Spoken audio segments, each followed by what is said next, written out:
na para sa iyo. Huwag mag-inip dahil kaniyan ang buhay sagdo. Ano naman yan? Di man lang naglinis si Maureen.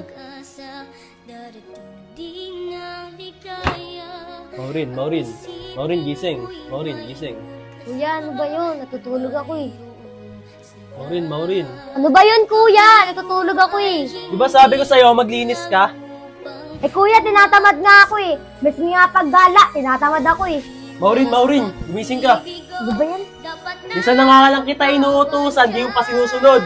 Aba, Maureen, maawa ka naman sa akin. Ano ba yan, kuya? Kitang tinatamad nga ako eh. Di ba? Kayo naman lagi naglilinis dito. Alam mo, Maureen, tatandaan mo, walang taong tatagal sa ugali mo kung ganyan ka. Kaya magbago ka na. Pasensya na po, kuya. Nadala lang ako ng emosyon ko. Sobrang lamig kasi ng panahon ngayon eh. So, sige, tataas na muna ako, maglinis ka na dyan. Sige po, kuya.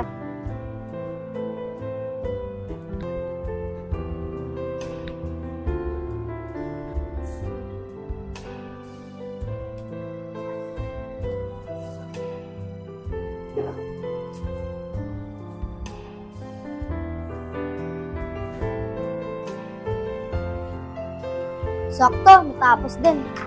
Tao po! Tao po! Yuri, anong ginagawa niyo dito? Sino hinanap niyo? Andyan po ba si Ate Jaira? Si Jaira. Kanina pa umalis yun eh. Sige po. Salamat po. Dito na po kami. Sige, ingat kayo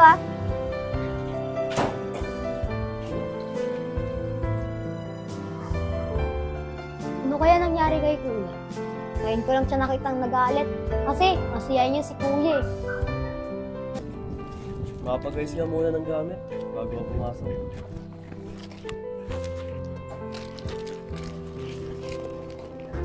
Kuya, alis ka na ba? Pwede bang makahingi ng pera? Di ba, Maureen, sinabi ko naman sa inyo na pera ko na yan. Tsaka baka mamaya, mabigyan kita. Kaldo namin eh. Ganun po ba, kuya? Sige po, punta muna ako sa mga tropa ko. Sige, Maureen, ingat ka. Tsaka maya-maya, pasok na rin ako. Ayusin ko ng gamit ko. Sige po, kuya.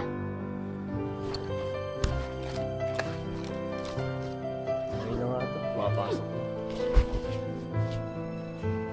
Guys, ang lamig talaga ngayon, no? Siyempre, may bagyo. Malamang naman na mainit. Ay, oo nga pala. Ay, Jaira, pera nga ako muna. Uy, Maureen, tignan mo ang kulit. Uy, Jaira, ang dami ko ng laro. Ako rin may Roblox din ako. Kasi hindi ko dala yung cellphone ko. Kaya nga nakakalipang talaga yung ganyang laro. Kaya nga, sobrang ganda talaga ng Roblox. Diyan ako nalilibang eh. Uy, ang ganda naman nito. Tignan mo to, Maureen, tignan mo. Ano ba? Ang kulit mo. Hala, may kulay green.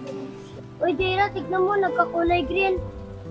Hala, paano kaya to? Yari ako kay nanay. Maureen, bayaran mo to Oh, ba't ako magbabayad niyan? Etong si Alicia may kapit niyan eh. Ba't ako sinisisi mo? Ang pitik-pit na nga nang hawak ko ng cellphone, hinampas mo ng malakas. Yan tuloy, nahulog. Huwag na nga kayo mag-away. Maghati na lang kayo sa pagpapagawa ng cellphone. Sasabihan ko na lang kayo pagpapagawa ko na. Diyan na nga kayo. Ikaw kasi. Ano ka ba, Arisha? Di na nga ako binigyan ni Kuya ng pera. Papag-abonoy mo pa ako. Ikaw naman talaga nakabagsak eh. Hawak ko nga lang yung cellphone. Bala ka nga dyan. Ano ba naman yan? Kaya si Arisha. Tinaman niya pa ako sa kalokohan niya. Paano ko kaya mapapagawa yung cellphone na yun?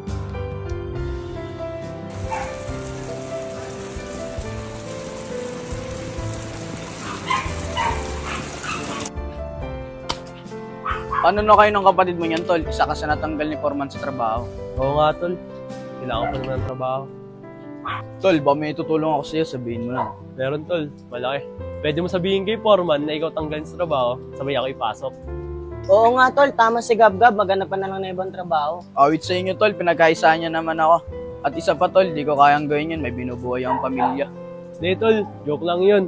Paano, Tol? Wala na ako, Sige, Tol. Ingat, Tol. Pakinanap na ako kapatid ko eh. Sige. Tara na rin, Tol. Uwi na rin tayo. Isa lang dala natin payong. O sige, Tol. Baka lumakas din yung ulan. May bagyo rin kasi dadating yan. Tama, tara, Tol. Ano ba yan? Paano na kaya ito? Wala na akong trabaho. Kawawa kami ng kapatid ko. Ano ba naman yan? Kalat dito. Ano, Maureen? Di ka man lang marunong maglinis. Alam mong pagod daw sa trabaho, ako pa maglilinisin mo ng kalat mo. Ano ba kuya? May problema ako. Ang liit-liit na bagay niyan. Pinapalaki mo. Eh di ako maglilinis. Puro ka naman salita. Wala kang gawa. Ang tagal ng oras na pwede ka maglinis dito, pero di mo nagawa. Puro ka kasi gala. Ano ba kuya? May problema ako. Buti pa nga ikaw eh. Wala akong problema. Tapos lagi ka pang masaya. Ako masaya! Alam mo ba, sobrang lungkot ko, pinilit ko lang maging masaya. Tsaka alam mo ba, simula na wala si nanay at tatay, ako na tumayo bilang magulang mo. Tsaka sana naman Maureen, respetuhin mo ako bilang kuya mo. Sorry kuya, sa matasakit na nagsabi ko sa'yo. Sana mapatawad mo ako. Wala yung Maureen, tandaan mo. Salamat kuya.